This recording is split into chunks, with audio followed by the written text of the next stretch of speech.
Semua Bapak Ibu yang terkasih, yang berada di rumah dan dimanapun Anda berada pada pagi hari ini, yang sedang bergabung dengan kami, ibadah seni KKR Jemaat ONKP Gunung Sitolikota.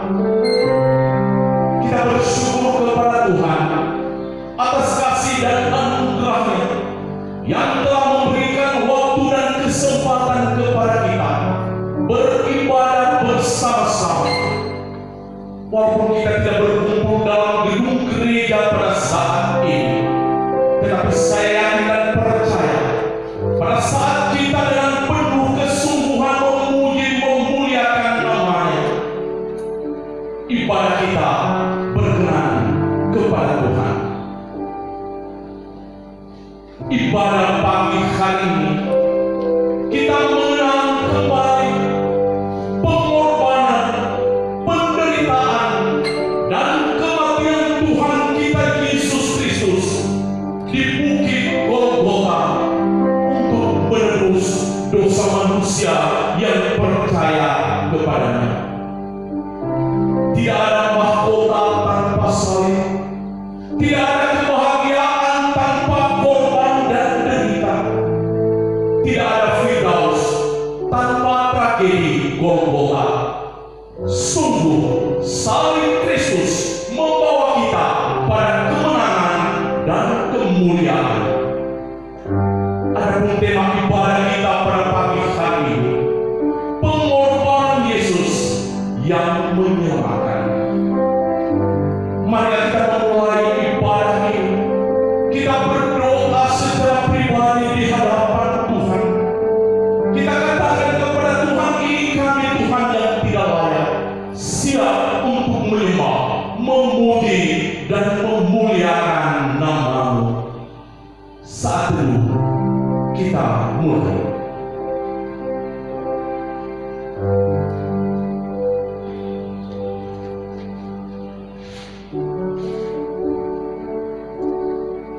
Ya Tuhan, yang sungguh mengasihi kami, begitu ajaib kasih-Mu dan pengorbanan-Mu dalam kehidupan kami. Engkau memberikan waktu dan kesempatan kepada kami untuk beribadah pada pagi hari ini, di mana waktu dan tempat tidak bisa membatasi kami untuk menyembah, memuji, dan memuliakan Allah kami yang hidup.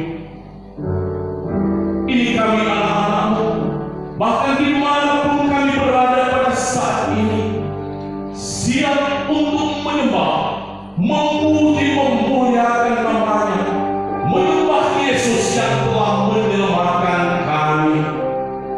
Terpuji termulia nama-Mu Bapa, Engkau yang berkuasa, Engkau yang kami puji. Amin. Jemaat yang terkasih, mari kita naikkan satu pujian kepada Tuhan dengan penuh kesungguhan. Kita katakan, Yesus telah mati bagiku.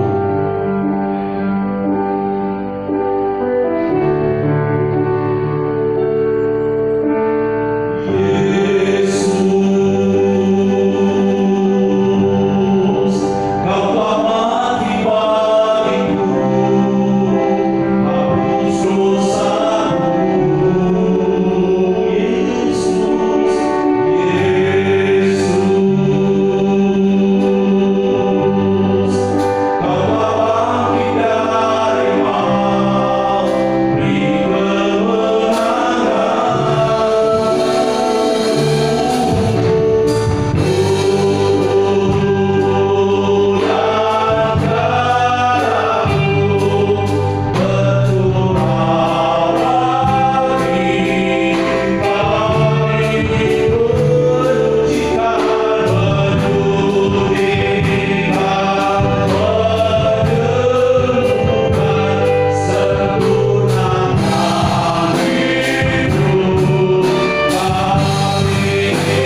lapisan ibadah.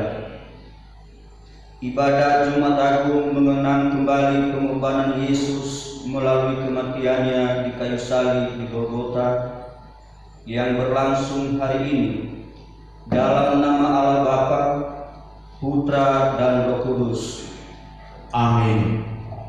Allah Bapa yang kami muliakan, beri kami hati yang tulus untuk kami mengerti hakikat dan makna berita Tuhan Yesus di Jumat pagi ini, Tentang darah yang tercurah, tubuh yang terluka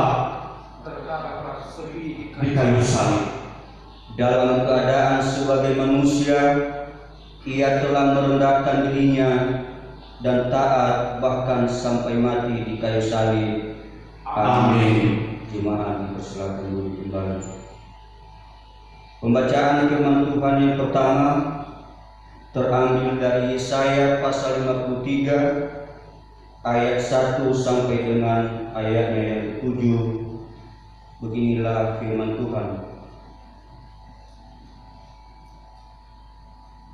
Siapakah yang percaya kepada berita yang kami dengar, dan kepada siapakah tangan kekuasaan Tuhan dinyatakan?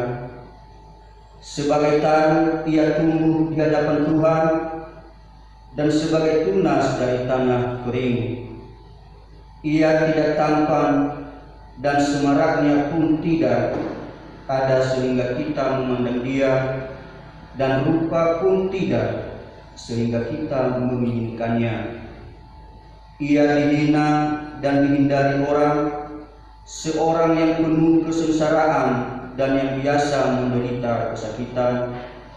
Ia sangat dihina sehingga orang menutup mukanya terhadap dia, dan bagi kita pun dia tidak masuk hitungan. Tetapi sesungguhnya penyakit kitalah yang ditanggungnya, dan kesengsaraan kita yang dipikulnya.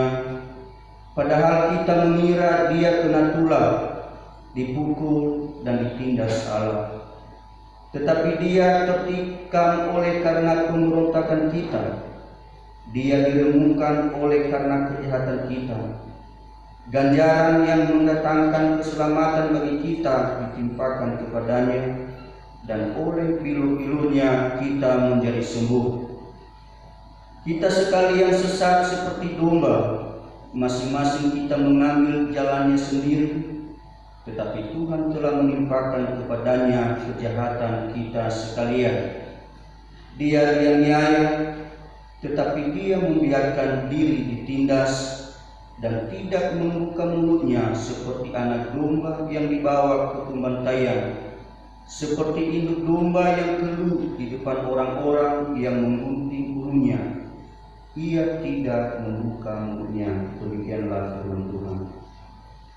Jemaat yang terkasih, marilah kita menyaksikan di tengah-tengah dunia ini bahwa darah anak domba, yaitu darah Yesus Kristus yang telah tertumpah di atas kayu salib, telah menebus kita, orang-orang yang percaya kepada-Nya. Marilah kita angkat satu pujian kepada Tuhan. Kita katakan, oleh darah anak domba, dan jemaat yang berada di rumah, kita bangkit berdiri. Oleh darah anak domba, oleh kesaksian kita,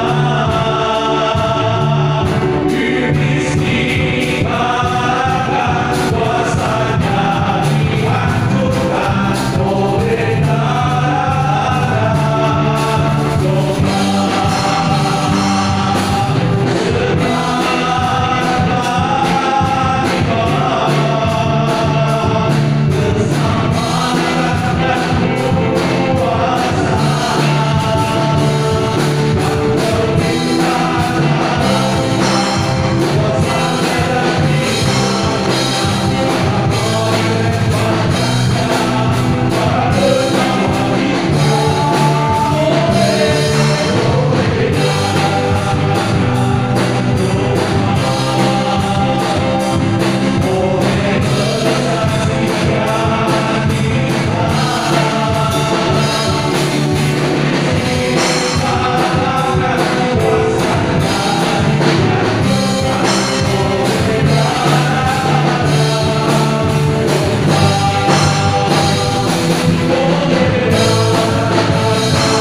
kepada kita pada saat ini untuk mengakui segala dosa dan kesalahan yang sudah kita perbuat di hadapan. Firman Tuhan mengatakan, upah dosa adalah maut. Kita adalah manusia yang binasa tanpa kasih dan pengampunan dari Tuhan kepada kita. Mari kita berdoa secara pribadi kepada Tuhan. Akui segala dosa dan kesalahan yang sudah kita perbuat di hadapan Tuhan. Percaya, kita akan mendapat pengampunan dari Tuhan. Berdoa secara pribadi di hadapan Tuhan.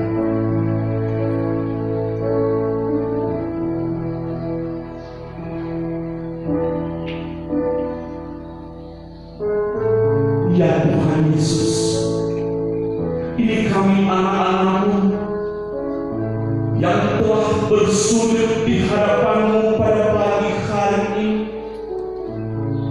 Kami telah mengaku dosa dan kesalahan yang sudah kami perbuat di hadapan-Mu. Kami menyadari kami sering menyakiti Engkau. Kami menyadari sering sekali kami jauh daripada-Mu. Kadangkala kami sombong, kadangkala tidak ada kasih dalam kehidupan kami. Ini kami Tuhan, Engkau telah mendengarkan pengakuan kami. Dan satu hal yang kami percaya, pada saat kami telah mengaku dosa kami punya pengharapan, kami sudah dipulihkan, bahkan Engkau mengangkat kami menjadi anak. Dengarkanlah doa kami ya Tuhan, dan kami menaikkan pujian kepada-Mu. Dalam sikap berdoa, kami mau katakan, hidup yang putus asa tak berarti.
Sekalipun dosamu merah seperti kirmizi, akan menjadi putih seperti salju.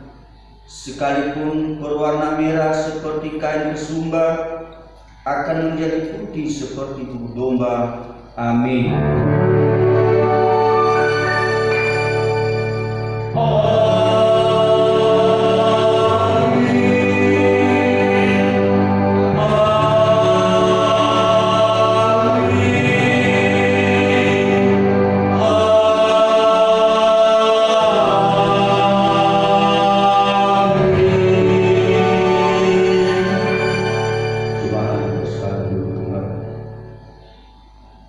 Pembacaan firman Tuhan yang kedua terambil dari Ibrani pasal 10 ayat 19 sampai dengan ayatnya yang ke-29.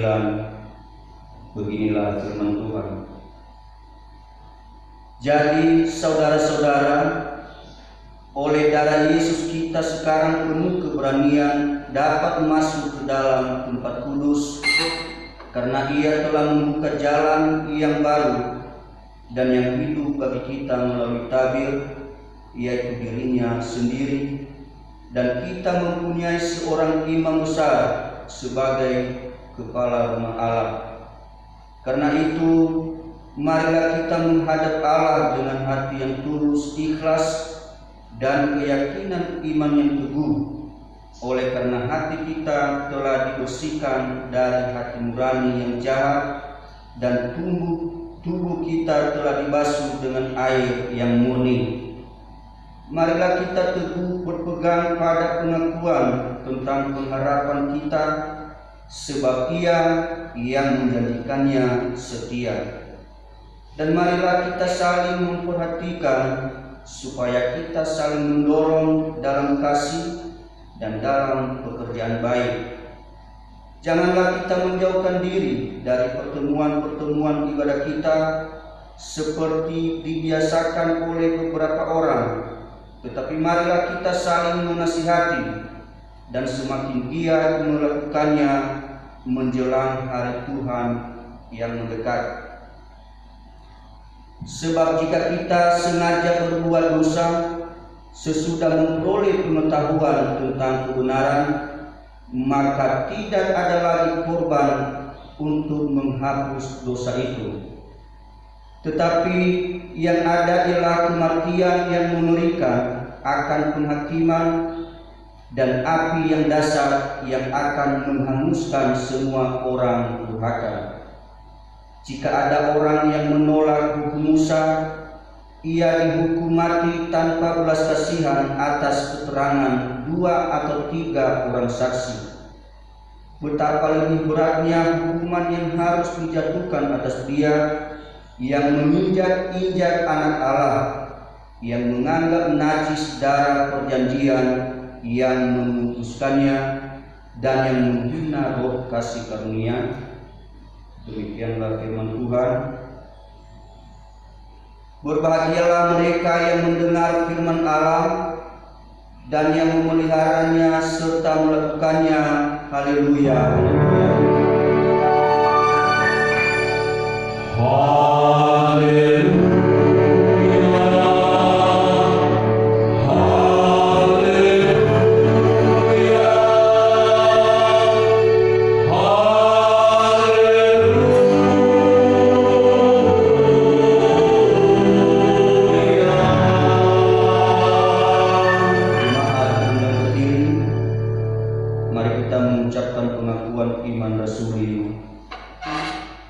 Aku percaya kepada Allah, Bapa yang Maha Kuasa, Khalik langit dan bumi, dan kepada Yesus Kristus, Anaknya yang tunggal, Tuhan kita, yang dikandung daripada Roh Kudus, lahir dari anak darah Maria, yang menderita di bawah pemerintahan Pontius Pilatus, disalibkan, mati dan dikuburkan, turun ke dalam kerajaan maut. Pada hari yang ketiga, bangkit pula dari antara orang mati, naik ke surga, duduk di sebelah kanan Allah, Bapa yang Maha Kuasa, dan akan datang dari sana untuk menghakimi orang yang hidup dan yang mati. Aku percaya kepada Roh Kudus, gereja yang kudus dan am, persekutuan orang kudus, pengampunan dosa, kebangkitan daging, dan hidup yang kekal. Amin. Jemaat itu semakin dulu kembali. Jemaat yang terkasih, saatnya kita akan mengumpulkan persembahan. Kita akan memberikan yang terbaik kepada Tuhan. Dan harus kita ingat, Tuhan telah memberikan yang terbaik kepada kita, yaitu anaknya yang tunggal, yang rela mati, menderita di atas kayu salib. Kita akan mengumpulkan persembahan kita, dan dengan penuh sukacita kita angkat satu pujian, bukan karena upahmu.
damai sejahtera di bumi di antara manusia yang berkenan kepadanya. Tuhan menyertai saudara, Rohnya menyertai saudara. kasih karunia Tuhan kita Yesus Kristus dan kasih setia Allah Bapa serta persekutuan dengan Roh-Nya yang kudus menyertai saudara sekalian. Amin. Bapak, Ibu, dan jemaat Tuhan dimanapun Anda berada pada saat ini, tibalah saatnya kita akan mengenang bagaimana Tuhan kita Yesus Kristus berkorban bagi kita. Ia rela mati di atas kayu salib demi menyelamatkan saya, menyelamatkan Bapak Ibu, dan menyelamatkan semua orang yang percaya dan beriman kepadanya. Jemaat yang terkasih, mari kita agungkan nama Tuhan melalui satu pujian. Dalam sikap berdoa, kita katakan nun di bukit yang jauh, nun di bukit yang jauh, tanpa kayu salib, lapang dulu bersama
ayat 30 sampai ayatnya yang ke-56. Beginilah firman Tuhan. Sesudah menyanyikan nyanyian pujian, pergilah Yesus dan murid-muridnya ke Bukit Zaitun. Maka berkatalah Yesus kepada mereka, malam ini kamu semua akan tergoncang imanmu karena Aku. Sebab ada tertulis, Aku akan membunuh gembala, dan kawanan domba itu akan tercerai-berai. Akan tetapi sesudah Aku bangkit, Aku akan mendahului kamu ke Galilea. Petrus menjawabnya, biarpun mereka semua tergoncang imannya karena Engkau, Aku sekali-kali tidak. Yesus berkata kepadanya, Aku berkata kepadamu, sesungguhnya malam ini sebelum ayam berkokok, engkau telah menyangkal Aku 3 kali. Kata Petrus kepadanya, sekalipun aku harus mati bersama-sama engkau, aku takkan menyangkal engkau. Semua murid yang lain pun berkata demikian juga. Maka sampailah Yesus bersama-sama murid-muridnya ke suatu tempat yang bernama Getsemani. Lalu Ia berkata kepada murid-muridnya, duduklah di sini sementara Aku pergi ke sana untuk berdoa. Dan Ia membawa Petrus dan kedua anak Zebedeus sertanya. Maka mulailah Ia merasa sedih dan gentar. Lalu katanya kepada mereka, hatiku sangat sedih, seperti mau mati rasanya. Tinggallah di sini dan berjaga-jagalah dengan Aku. Maka Ia maju sedikit, lalu sujud dan berdoa, katanya, Ya Bapakku, jikalau sekiranya mungkin, biarlah cawan ini lalu daripadaku. Tetapi janganlah seperti yang ku kehendaki, melainkan seperti yang Engkau kehendaki. Setelah itu, ia kembali kepada murid-muridnya itu dan mendapati mereka sedang tidur. Dan ia berkata kepada Petrus, "Tidakkah kamu sanggup berjaga-jaga 1 jam dengan aku? Berjaga-jagalah dan berdoalah, supaya kamu jangan jatuh ke dalam pencobaan. Roh memang penurut, tetapi daging lemah." Lalu ia pergi untuk kedua kalinya dan berdoa, katanya, "Ya Bapakku, jikalau cawan ini tidak mungkin lalu kecuali apabila aku meminumnya, jadilah kehendak-Mu." Dan ketika ia kembali pula, ia mendapati mereka sedang tidur, sebab mata mereka sudah berat. Ia membiarkan mereka di situ, lalu pergi dan berdoa untuk ketiga kalinya, dan mengucapkan doa yang itu juga. Sesudah itu, ia datang kepada murid-muridnya dan berkata kepada mereka, "Tidurlah sekarang dan istirahatlah. Lihat, saatnya sudah tiba bahwa Anak Manusia diserahkan ke tangan orang-orang berdosa. Bangunlah, marilah kita pergi. Dia yang menyerahkan aku sudah dekat." Waktu Yesus masih berbicara, datanglah Yudas, salah seorang dari ke-12 murid itu, dan bersama-sama dia serombongan besar orang yang membawa pedang dan pelung, disuruh oleh imam-imam kepala dan tua-tua bangsa Yahudi. Orang yang menyerahkan dia telah memberitahukan tanda ini kepada mereka. "Orang yang akan kucium, itulah dia, tangkaplah dia." Dan segera ia maju mendapatkan Yesus dan berkata, "Salam Rabi," lalu mencium dia. Tetapi Yesus berkata kepadanya, "Hai teman, untuk itukah engkau datang?" Maka majulah mereka memegang Yesus dan menangkapnya. Tetapi seorang dari mereka yang menyertai Yesus mengulurkan tangannya, menghunus pedangnya, dan meletakkannya kepada hamba imam besar, sehingga putus telinganya. Maka kata Yesus kepadanya, "Masukkan pedang itu kembali ke dalam sarungnya, sebab barang siapa menggunakan pedang akan binasa oleh pedang. Atau kau sangka bahwa aku tidak dapat berseru kepada Bapakku supaya ia segera mengirim lebih dari 12 pasukan malaikat membantu aku? Jika begitu, bagaimanakah akan digenapi yang tertulis dalam kitab suci yang mengatakan bahwa harus terjadi demikian?" Pada saat itu, Yesus berkata kepada orang banyak, "Sangkamu aku ini penyamun, maka kamu datang